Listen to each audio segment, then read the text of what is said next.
जिथे सत्य तिथे आम्ही.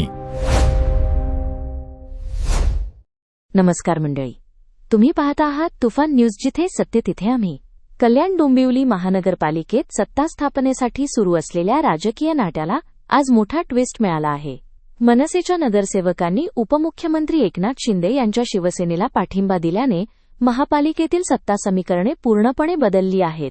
बहुमतासाठी 62 नगरसेवकांची गरज असताना शिंदे गटाने आक्रमक पावले उचलत मनसेसोबत युती करत सत्ता स्थापनेच्या दिशेने निर्णायक वाटचाल केली आहे.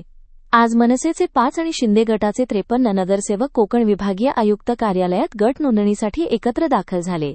मंगळवारी रात्री उशिरा खासदार श्रीकांत शिंदे आणि मनसे नेते राजू पाटील यांच्यात झालेल्या बैठकीत सत्ता स्थापना आणि महापौर पदावर शिक्कामोर्तब झाल्याची माहिती आहे. त्यानंतर श्रीकांत शिंदे, नरेश म्हस्के आणि राजू पाटील यांचा एकत्रित फोटो सोशल मीडियावर व्हायरल झाला. यावेळी खासदार श्रीकांत शिंदे म्हणाले की मनसे महायुतीसोबत आल्याने आमची ताकद वाढली आहे. शिवसेना, भाजपा, मनसे एकत्र येऊन कल्याण डोंबिवलीत सत्ता स्थापन करणार. महाराष्ट्रात जिथे महायुती म्हणून निवडणूक लढलो तिथे महायुतीचाच महापौर बसेल. दरम्यान मनसेने हा निर्णय स्थानिक राजकीय परिस्थिती पाहून घेतल्याचे स्पष्ट केले आहे. मनसेचे प्रवक्ते संदीप देशपांडे यांनी सांगितले की युती आघाडीचे अधिकार स्थानिक नेतृत्वाला देण्यात आले असून हा निर्णय स्थानिक गणितांनुसार घेतला असावा. दुसरीकडे ठाकरे गटाला मोठा धक्का बसला असून गटनोंदणी दरम्यान 4 नगरसेवक गैरहजर राहिल्याने संख्याबळ घटले आहे.